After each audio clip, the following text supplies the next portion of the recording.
Well, hello everyone. Thank you and welcome for joining us again on another edition of the Good Life Small Business Podcast. And I am joined today by Karmen Wilterding, who is the owner of Kearney Massage and Day Spa. So Karmen, thanks for joining us. Yes, thanks for having me. So let's get into it here a little bit and learn more about you.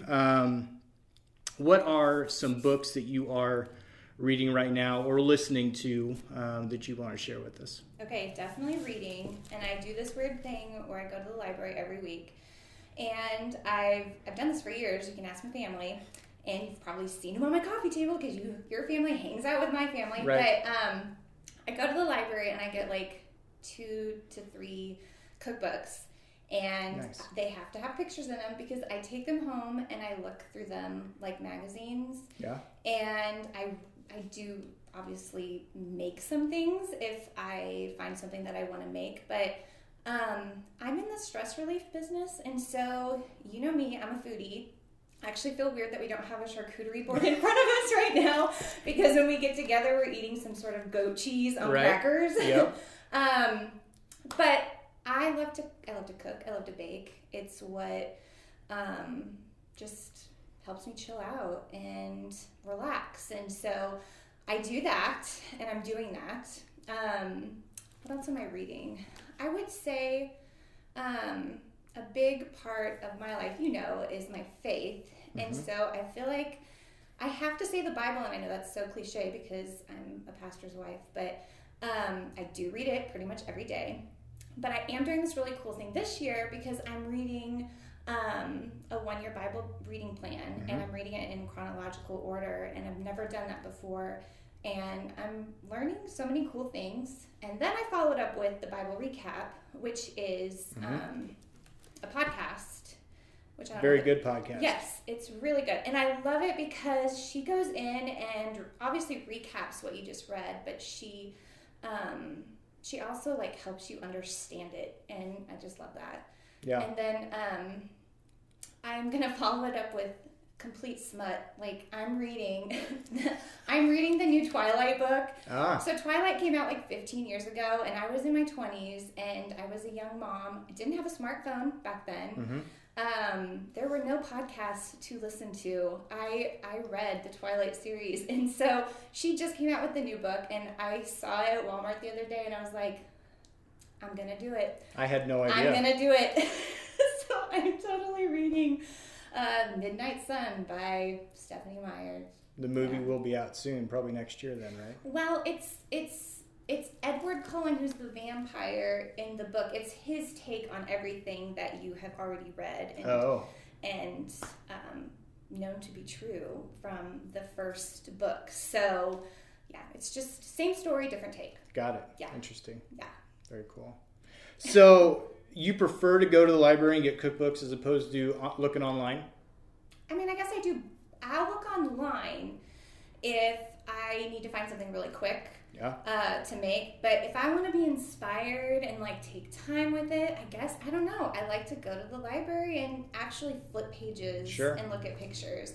And I will say this, I've exhausted the cookbook section, and so probably about a year ago I found where they put brand new books, fiction and nonfiction, and on that aisle is this tiny little section where they have new cookbooks. So I am lucky to know where that is because I'll literally go and I'll be probably the first one to look at this cookbook. I literally have to pry the binding apart. Nice. And yeah, I don't know, it's just for me, there's something about a book. Sure. I guess. Yeah, that's awesome. So how about podcasts? What are you listening to right now? Other than the Bible recap, I don't really listen to any business podcasts. I don't know, having 5 kids and a business, I just probably don't make time for it. But if I'm traveling somewhere, Tyler and I like to listen to a good murder mystery. But if that gets too heavy, I'll listen to a podcast called This Is Love. And they're all true stories, but it's feel-good stories. Yeah. Some of them are incredible stories, actually, and they're just super inspiring, and they make you feel good.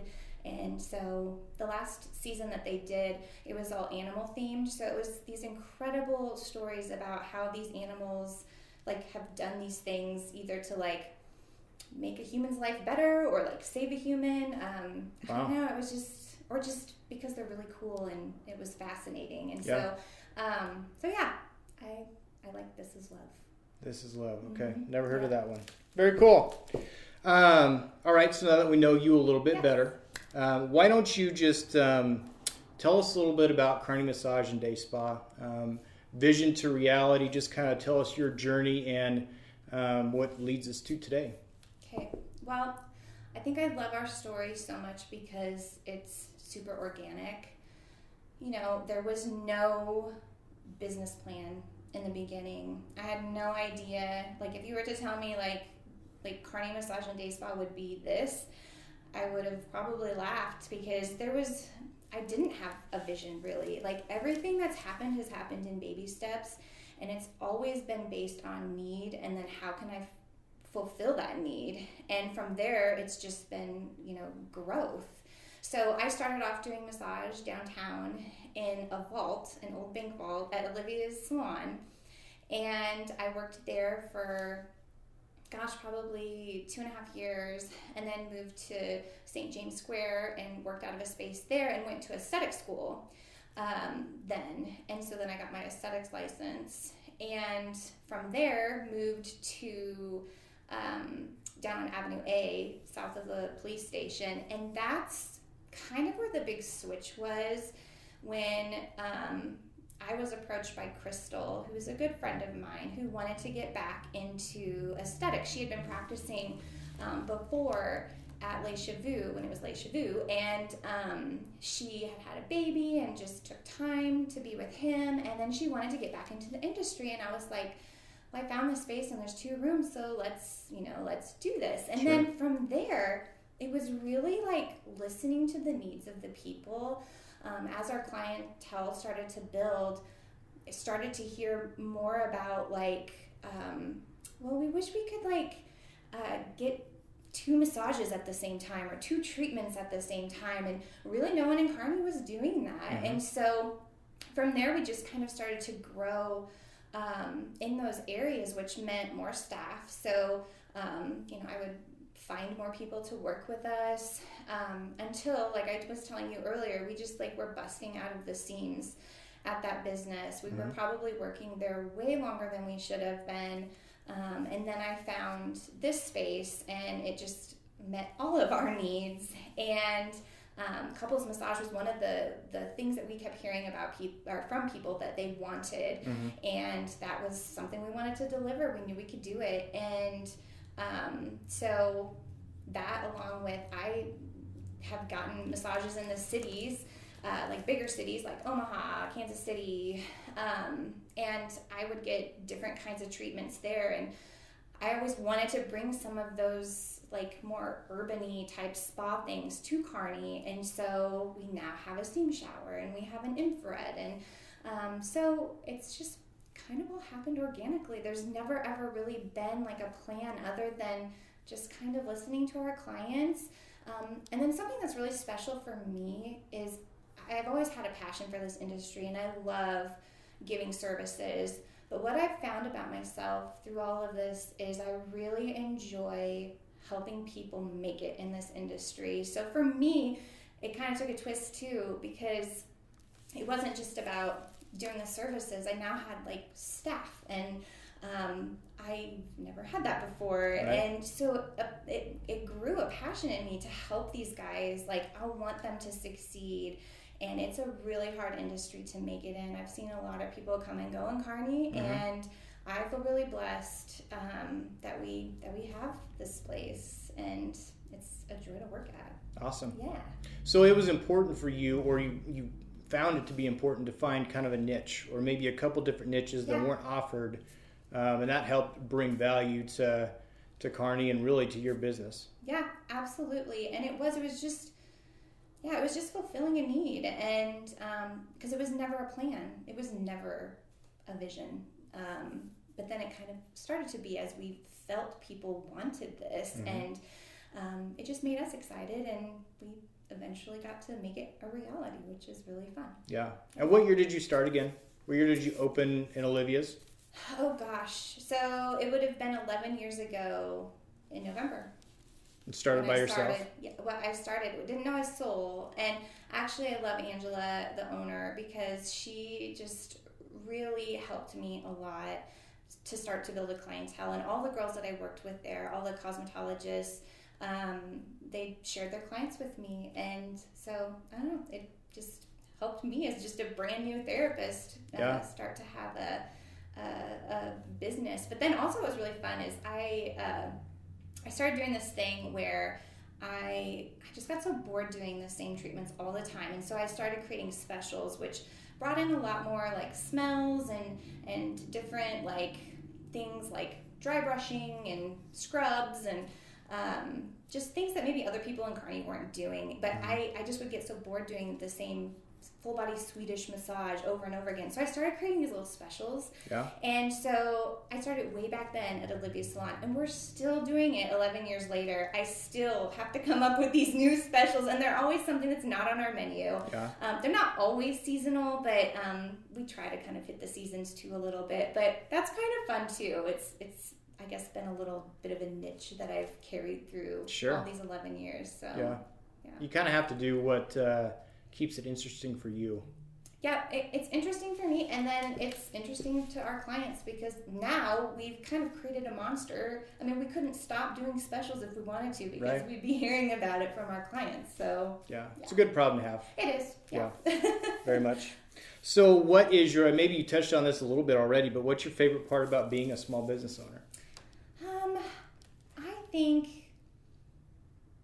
I think being true to yourself, you have that freedom to make your business what you want it to be. Mm-hmm.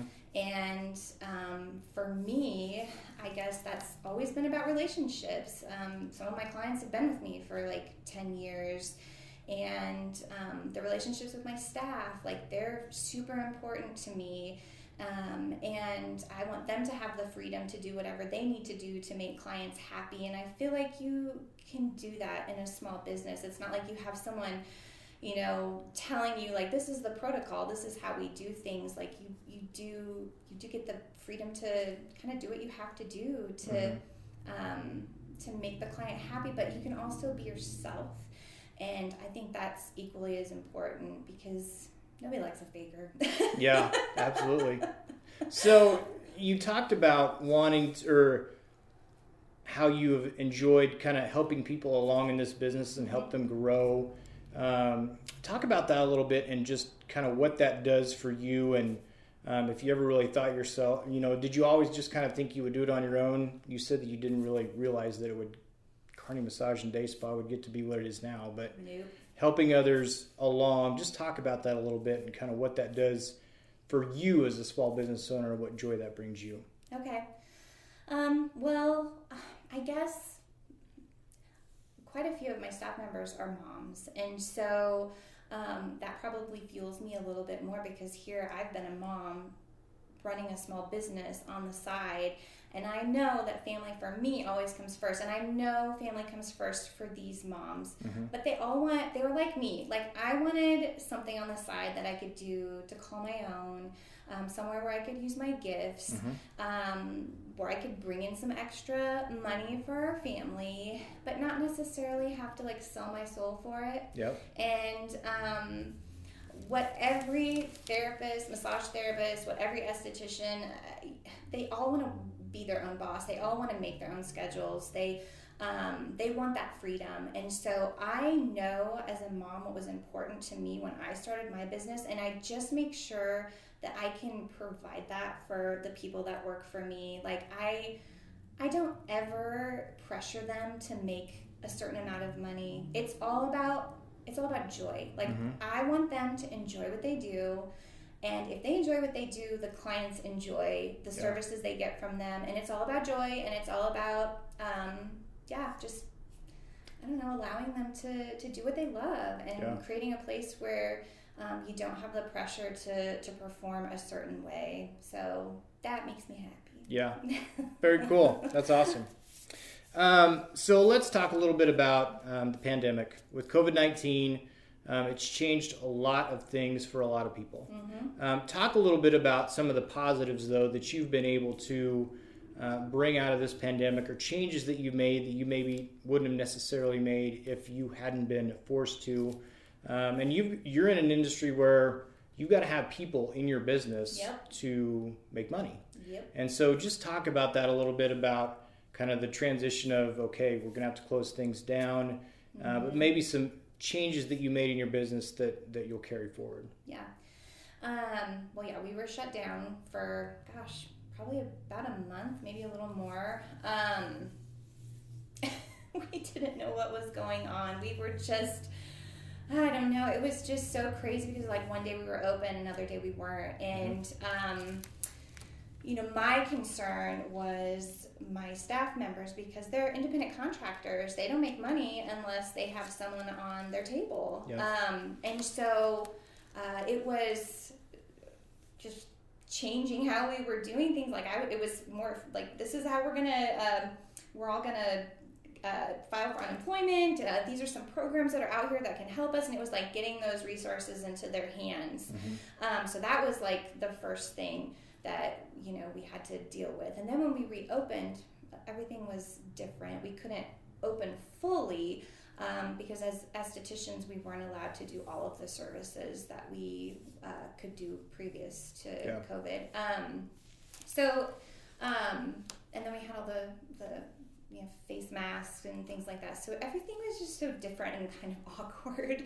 But we just went into it as a team. We've just helped each other out. There's been a lot of quarantining between our staff. So it seems like when one person has to quarantine, they come back, another person has to quarantine. And we've been really good about when someone has to quarantine, we jump in together and we just look and say, okay, who can take what clients? Because we don't want to have to cancel on people. We want to be able to try to, if they're on our books, we want to try to like keep that appointment for them. So we've had to rely on each other a whole lot more. And I don't know, it's just been a lot of just going with the flow, and because we just never know what's going to happen next. And we still don't. So yeah. Yeah. So did that, in that time where you had to come together and kind of figure things out, did that help grow your team in a way that you maybe wouldn't have before? We just kind of all had each other's backs. I feel like we do anyways, but even more so, we just were looking out for each other, and we're just trying to do whatever we can to just keep business going. Yeah. And not have to, like I said, cancel on people. Sure. Yeah, absolutely. And we do have to go with the flow because, because we can't properly social distance, like we're touching people during a service, it's, we had to let our cancellation policy pretty much go, because we're not going to make someone pay for an appointment if they have been exposed to COVID. I mean, that's just silly. So there's been some things that we've just had to, relax. And the thing is, we just keep reminding each other, like, we're not the only business this is affecting. And so just putting things into perspective, and then just helping each other keep our spirits up, because, you can get down about it. Yeah. Because if we just doing our jobs, it's pretty physical, and we use a lot of heating elements. So, with the mask, we're hot. Oh, yeah. And it's hard to breathe sometimes, but, we just put things into perspective. We encourage each other, and our clients have been so great. I mean, another thing that we've learned through this whole thing is, like the health department or state might not have seen us as essential, but we have clients that do. And we heard about it from them. Like, I didn't know how much I needed you until you guys were shut down. And so that actually made us feel really good. Yeah. And I'm always pushing that massage and kind of our industry, a lot of it is preventative care. And a lot of us, or other people, might see it more as pampering, or, it's just a bunch of fluff. And it's not to us. Like, it's, and to our clients, it's preventative care. And we help people in a lot of different ways, whether it be, we help them with some sort of pain management, or we're the reason why they can go back to work because they are on their feet, like for 12-hour shifts. And if they didn't have this service, if they didn't take care of their body, they wouldn't be able to like do their job. We have people that use us for their mental health, and and just to relax so they can be a better worker or a better person, a better mom, dad, whatever. And so it was important for us to hear that from our clients. It was a treat, actually. Yeah. And I think it's been more, which is a good thing, I think, self-care or taking care of yourself, or even just taking time for yourself, whether it's going to the spa or reading a book or just taking time for yourself. That's getting to be where it's not just run, doing stuff for everyone else. Like, you need time for yourself to be better for everyone else. Yeah. Self-care, I think a lot of people learned what self-care was during the pandemic. And so I guess that's good for us in our industry. Because we're staying pretty busy. So people realized how much they needed us. And that was a good thing. So. And it seems like your industry is changing a lot. Or there's new things that are coming in as far as treatments that you can provide, or just different things like your sauna, or I'm not up on your industry as far as the things you can provide, but there's probably a lot of study in just kind of knowing about maybe this is something that you want to do, or things that you can provide. Our industry is changing all the time, and actually it's something I'm careful of. Because you can get into fads that come and go, and I don't want to be about fads, but we've kind of always said we want our business to be a place where people in the community know they can come and get like an effective massage, an effective facial. Like, it's not just fluff. Like, we do corrective work. So I'm not so much about the fads, although people like some of those things too. So it's just putting in enough that it keeps it fresh. Sure. But it's not what I'm going to be all about. I'm not going to bring in all the fads. Right. So, yeah. Very cool. So if you could go back 11 years and tell yourself one piece of advice that you know now, would you share that piece of information, or would you just let things go as they have? Oh man, that's hard. I mean, I think I would want things to go as they went, but if I was to like encourage myself in any way through that whole process, it would be to stop comparing yourself to everyone else. Yeah. I don't have a business degree. I don't even have a 4-year degree. So I should have no business running a business. And that's bothered me some through this whole process. Trying to compare myself with other businesses. Well, they do things this way, I should do it that way. But that's not small business mentality. You have to stay true to yourself, and you have to create that niche that you're meant to create and be who you're supposed to be. So I would tell myself to chill out and stop comparing yourself to everyone else. So that's what I would tell myself. Yeah. I've heard it said that don't compare your chapter 1 to someone else's chapter 20. Yep. Because there's a whole lot of difference there. So it's pretty sound advice. Yeah, that's good advice. Yeah. I like it. So if someone comes to you and they said, Karmen, I want to start a small business, what piece of advice would you give to them as they're starting on this journey? Oh gosh. I would say be yourself. I think that's what I would say. And do it because you want to do it, because you love it, because you have a passion for it, not because it's going to be a hobby or because you think you're going to make all this money. I mean, I just think when you're yourself and you love something that much, people feel your good intentions. And I think that's what draws people to you. And especially when you're yourself, people come to you because you're you, not because you're someone else. And so I think I would say be yourself, stick to your guns, and Very cool. Coming from someone who moved to a town, didn't know anyone, and had to build a book from scratch, that's pretty sound advice. Yes. Yeah. Very cool. So tell us, I guess, is there anything that you want everyone to know with the holidays coming up about Kearney Massage and Day Spa, anything you've got going on here? Well, I guess I should start with, yes, we're open, because we get that question like every single day, I swear. People are wanting to get a massage or a facial, but they're like, are you guys even open? We're open. So masks are required, and through your whole massage treatment, they're required. And then for your like facial treatments, like you can take off your mask for them, and then you have to put them back on. But yes, we're doing treatments. And then we do have our specials that I was talking about earlier. Yep. So you can go on our website at kearneymassage.com and see our full spa menu, but you can also see our specials. And then right now we have a space out at the Yanni Holiday Light Festival, and we have this fun island backdrop. So if you snap a selfie there and tag us on it on Facebook, and then use our hashtag Kearney Massage and Day Spa, we will enter you in to win a $100 gift certificate. Nice. Yeah. So just Facebook? Is that Instagram too? Just Facebook. Facebook, okay. Yeah, that's where the majority of our clients are, so. Got it. But you are on Instagram? Yes. Any other social? Nope, that's it. Those two. Instagram and Facebook. Got it. I'm not a Twitter girl. I don't know. Yeah. I don't get it. And I can't keep up. There's a lot of Twitter. Twitter's good and bad. It has its days. Yes. Like everything else. Yes. So, Karmen, thanks so much. I really appreciate it. It was great to get to know more about kind of the history with Kearney Massage and Day Spa and get to know your story. So thanks so much. Thanks for having me, Brian.